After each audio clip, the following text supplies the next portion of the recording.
یا محبوب کی خاطر؟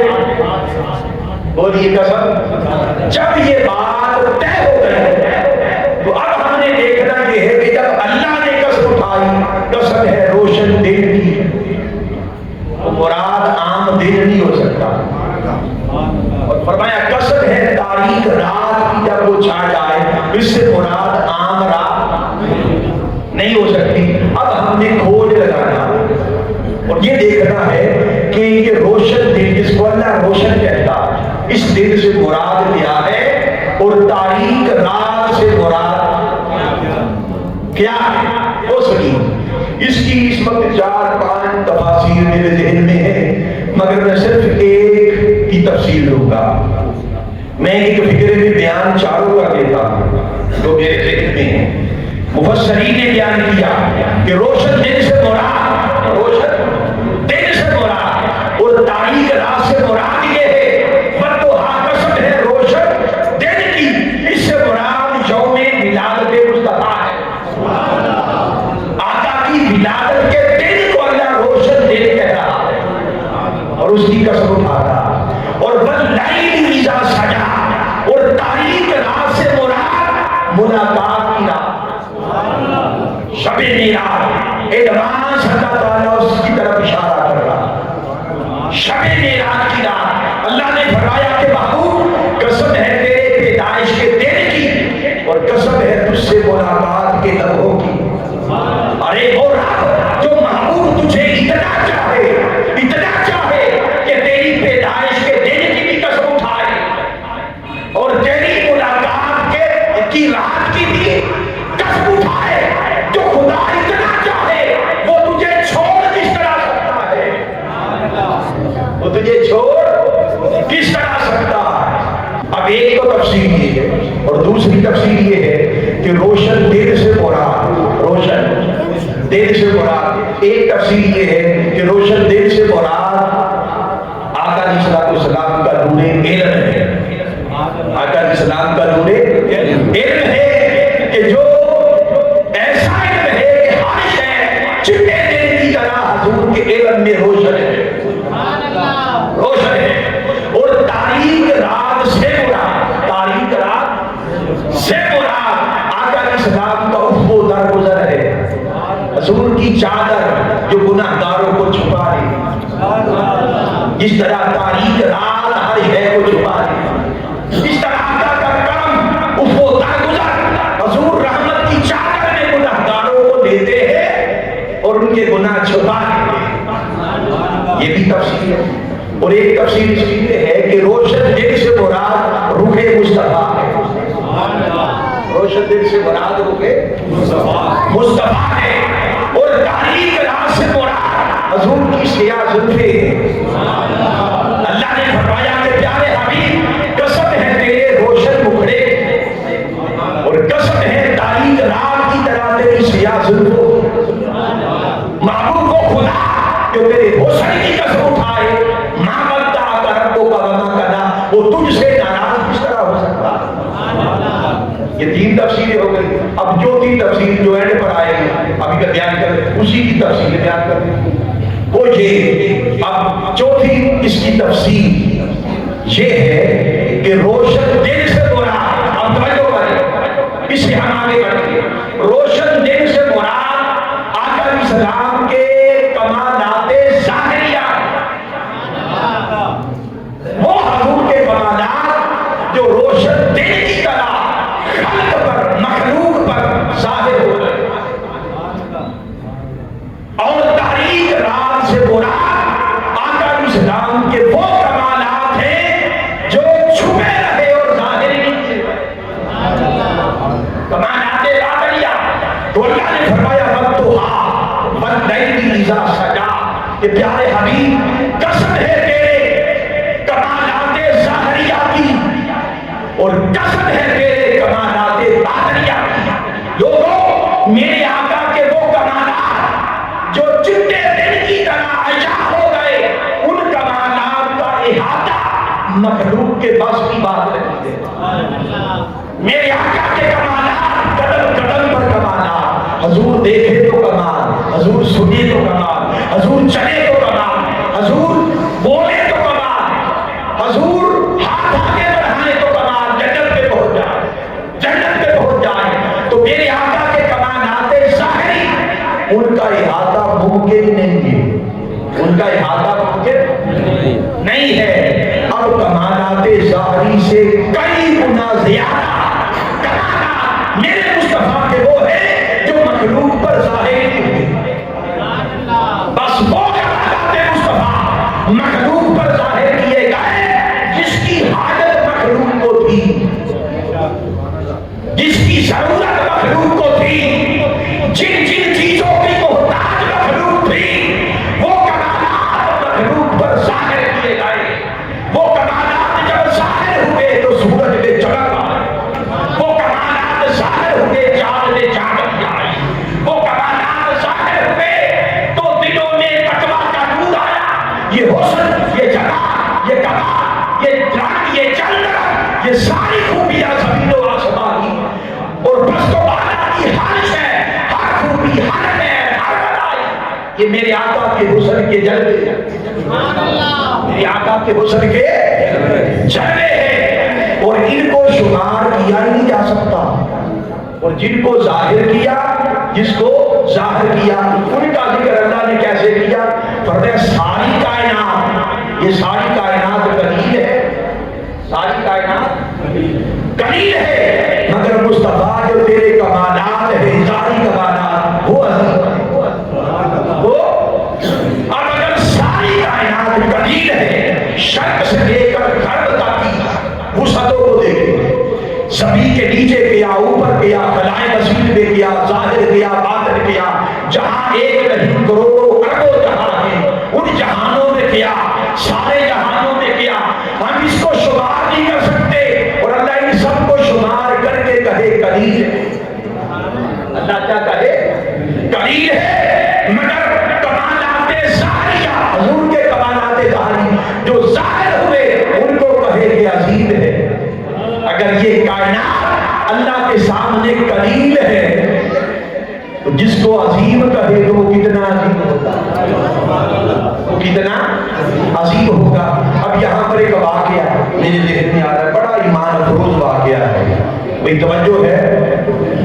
بات سمجھ آ رہی ہے؟ جی اب سنیے، واقعہ بڑا ایمان افروز ہے کہ شیخ ابو الحسن رحمت اللہ تعالی وہ بیان کرتے ہیں کہ حضور کے کمالات کے حوالے سے میرے دل میں ایک شوق پیدا ہوا کہ میں چلوں، شاید اللہ مجھے دکھا دے سر عرش جب ملاقات ہوئی، اور جہاں پر ملاقات کے وقت محبوب کے قدم لگے تھے، بس ان قدموں کے نشانات کو تک لوں، قدموں کے نشانات کو تک لوں، دیکھ لوں، کہتے میں پرواز کر گیا۔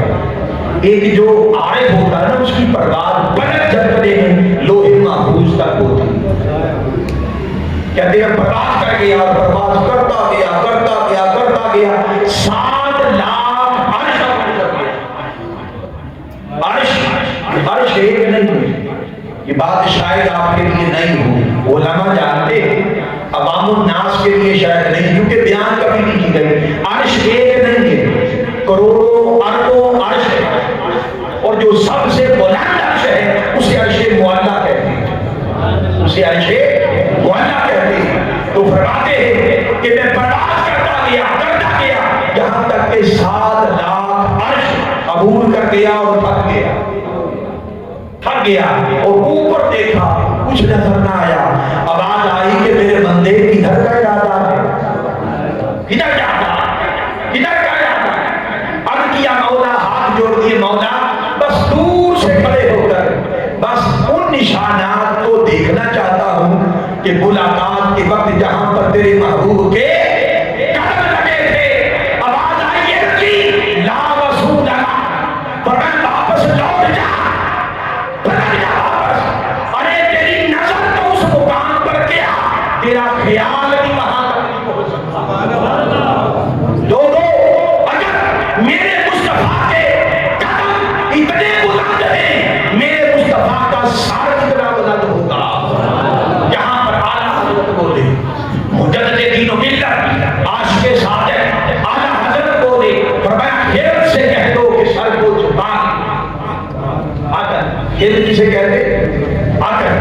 غیرت سے کہہ دو کہ اس سر کو جھکا دے، وہ ماں سے گزرنے والے یا تو خود پڑے ہیں جہل کو ڈالے۔ جہل کہتے ہیں راستے، راستوں کو بھی خبر نہ تھی کیسے گئے، راستے بھی ہلا دے کے کیسے گئے۔ فرمایا یا تو خود پڑے ہیں جہل کو ڈالے، کوئی کیا بتائے کدھر گئے تھے۔ فرمایا اسی کے جلوے، اسی سے ملنے، اسی سے اس کی طرف گئے۔ کسی نے کہا کوئی حد ہے ان کے، کوئی حد ہے ان کے عروج کی، بالغ اولاد بنانے، سرے عرش سے طلب ہوئی، سرے عرش سے طلب ہوئی، سوئے منتہا چلے نبی، کوئی حد ہے ان کے عروج کی، بالغ اولاد بنانے۔ چنانچہ آگے بڑھتے کہ آقا علیہ الصلوۃ والسلام کے کمالات باطنیہ، کمالات باطنیہ کے حوالے سے روایات میں آتا ہے کہ جب میرے آقا عرش پر گئے ملاقات کے، اور زمین پر ایک لمحہ بھی نہیں گزرا، کیا ایک لمحہ بھی نہیں، جب واپس آئے تو کنڈا اسی طرح ہل رہا تھا جیسے چھوڑ کر گئے، پانی اسی طرح بہ رہا تھا وضو کا جس طرح چھوڑ کے گئے تھے، بستر اسی طرح گرم تھا جس طرح، تو ایک لمحہ بھی نہیں گزرا تھا۔ اور وہ جسے ایک لمحہ بھی نہیں گزرا کہتے، اس میں آقا علیہ السلام نے 70,000 علوم اللہ کی بارگاہ سے پائے، وہ جس کی خبر مخلوق کو نہیں۔ اور اللہ نے بھی فرمایا فَأَوْحَىٰ إِلَىٰ عَبْدِهِ مَا أَوْحَىٰ، اللہ نے اپنے محبوب سے راز و نیاز کیے، اللہ نے اپنے محبوب سے راز و نیاز کیے، راز کی باتیں کہی، محبوب کو سنائی۔ مولا کیا عاشق طلب گئے، کیا فرمایا مَا أَوْحَىٰ، تمہیں کیا راز کی باتیں، 70,000 علوم وہ جو مخلوق پر ظاہر نہیں کیے گئے، مخلوق پر ظاہر نہیں کیے۔ اب یہاں پر ایک بڑی ایمان فروز بات اور بڑی نازک بات جو میں کہنے لگا وہ یہ تھا، ایک لمحہ بھی نہیں گزرا، کیا تھا ایک لمحہ بھی نہیں گزرا۔ اور حدیث مبارکہ میں آتا ہے، سیاستہ کی کتب میں بھی ہے کہ روز باقاعدگی کے ساتھ 24 گھنٹوں میں ایک لمحہ ایسا آتا اللہ سے ملاقات کا، وہ ایک لمحہ بھی نہیں تھا۔ تو 70,000 لوگ ملے، کتنے لوگ ملے؟ 70,000 علوم ملے۔ اور فرمایا کہ روز باقاعدگی کے ساتھ میرے اور خدا کے درمیان ایک لمحہ ایسا آتا ہے، ایک لمحہ ایسا آتا ہے جس میں نہ کوئی فرشتہ، نہ کوئی ملک، نہ کوئی مرسل، نہ کوئی پیغمبر، کوئی بھی اس پہ مخالف ہو سکتا ہے، کوئی اس پہ دخل نہیں دے سکتا۔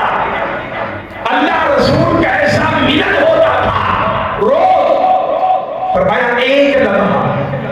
اب یار یہاں پر معاشرہ کریں، جس کو لمحہ بھی نہیں کہتے، اس ملاقات میں تو 70,000 لوگ آئے، جب ایک لمحہ روز ملتے ہوں گے، ایک لمحہ روز ملتے ہوں گے، ارے لوگوں نہ جانے خدا کیا کیا دیتا ہوگا اور میرے مصطفیٰ کیا کیا لیتے ہوں گے۔ حدیث مبارکہ میں آتا ہے کہ ایک بار اسی طرح کا ایک لمحہ آ گیا اور حضرت عائشہ کو خبر نہ تھی، حضرت عائشہ کو، ام المؤمنین حضرت عائشہ کو خبر نہ تھی، تو آقا کو آواز دی جواب نہیں آیا، پھر آواز دی جواب نہیں آیا، تو قریب جا کے جب بابا سے بولا، حضور کو پکارا، تو میرے آقا ایسی کیفیت پہ تھے کہ مخلوق اس پہ مخل ہو ہی نہیں سکتی، تو میرے آقا کی زبان مبارک سے نکلا کر فرمایا من انتی، تو کون ہے؟ آئے بھائی تو کون ہے؟ حضرت عائشہ پریشان ہو گئے کہ میں کون؟ عرض کیا آقا انا عائشہ، فرمایا من عائشہ، عائشہ کون ہے؟ عرض کیا آقا عائشہ کو بنت ابی بکر، آپ کے رفیق بعد، آپ کے راز دو ابو بکر کی بیٹی عائشہ، فرمایا من ابی بکر،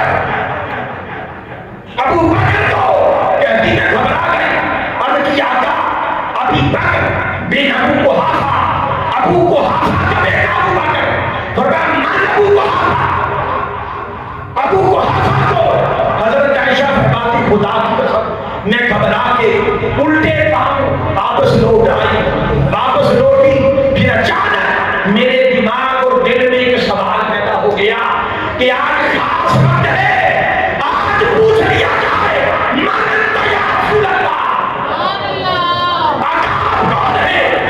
اے عرش چل کر فرشتوں میں رہنے والے، اے نوری وجود رکھ کے ہم جیسے بشریوں میں رہنے والے، اور عرش کے مہمان ہو کر ہم جیسے بھاگیوں میں شادی بیاہ کرنے والے، اور قصبات کے اندر رہ کر بھوک اور چوٹیں کھانے والے قصبات میں، محبوبہ آپ بتا دیں آپ کون ہیں؟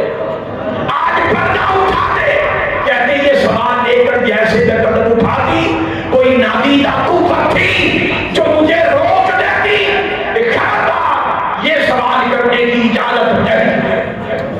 یہاں پر پھر بولنے کا تاجدار بولا، وہ بولے فرمایا کہ کوئی مصر نہیں ڈھولن دی، کوئی مصر نہیں ڈھولن دی، چپ کر میرے علی اتھا جا نہیں اتھا جا نہیں بولن دی۔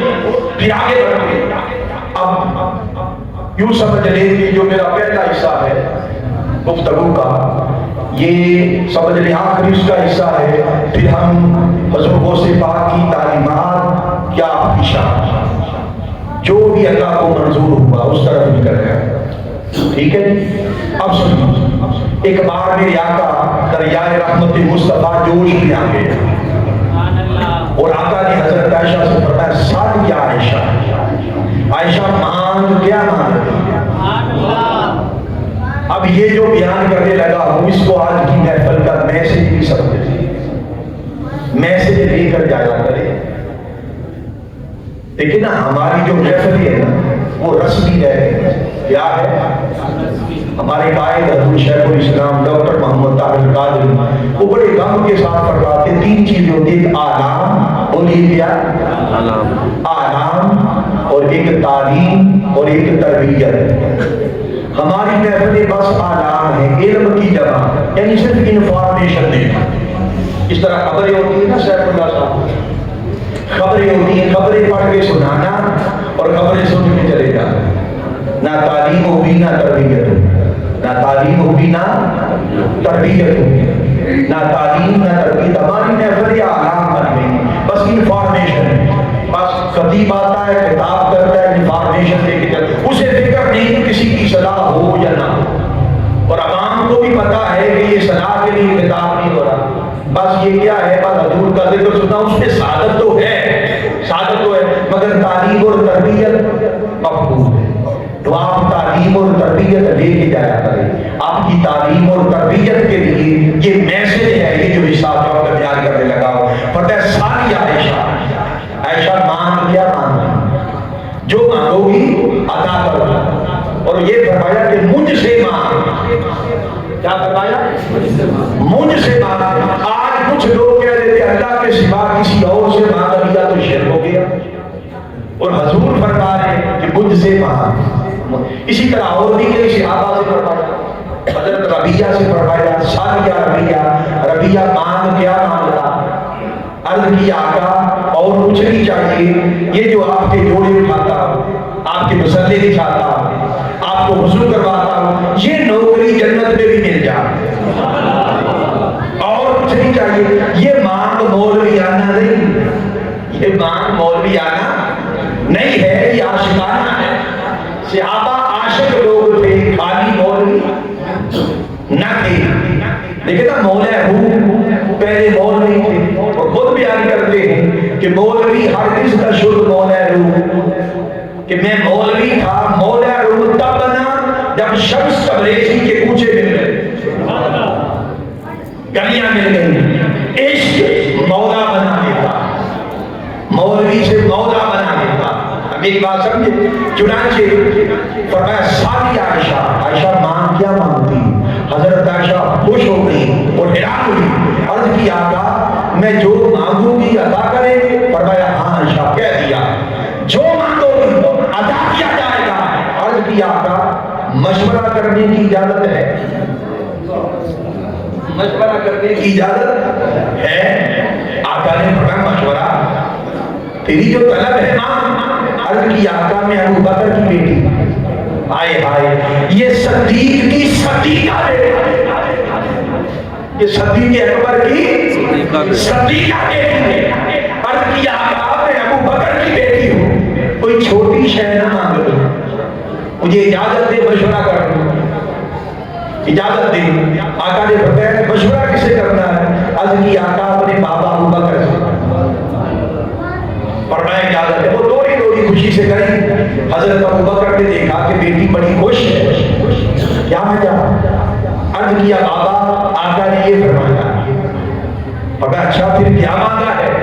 عرض کی آقا بابا ابھی تو کچھ نہیں مانگا، مشورہ کرنے کے لیے آئی۔ فرمایا اچھا جو میں کہوں گا وہ مانگو گی؟ جی بابا اسی لیے تو آئی۔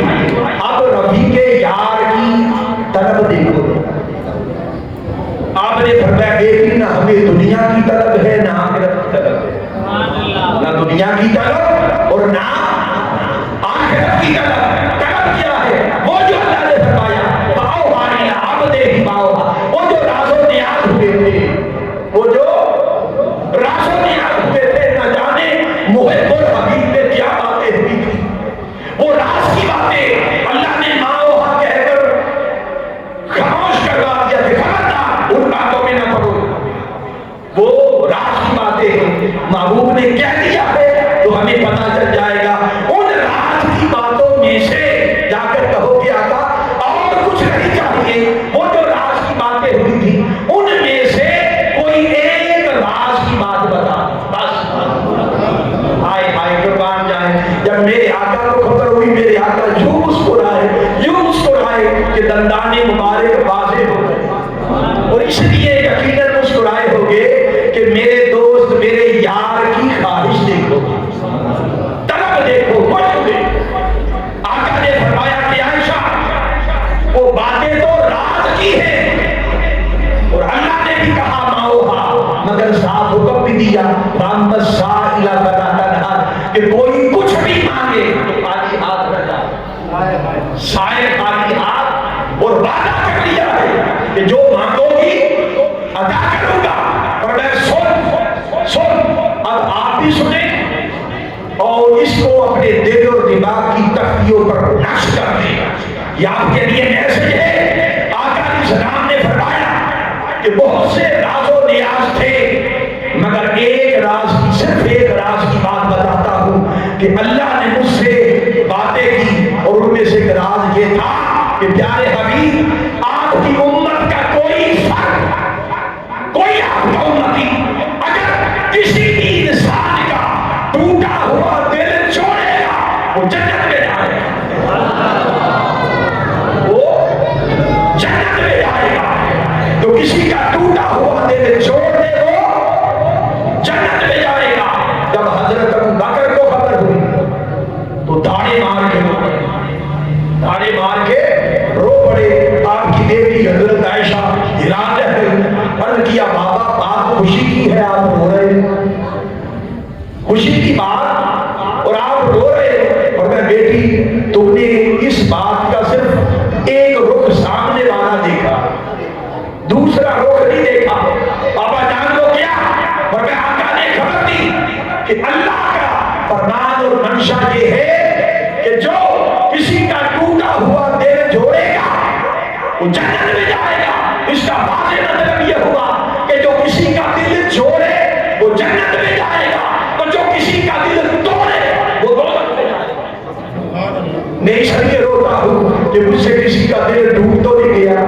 لوگوں یاد رکھ لو، جو شخص کسی دوسرے انسان کا دل توڑتا ہے، انسان لفظ خاص طور پر کہہ رہا، صرف مسلمان نہیں، انسان جو کسی بھی انسان کا بلا وجہ دل توڑتا ہے تو دوسروں کا دل توڑنے والا کبھی جنت میں نہیں جائے گا۔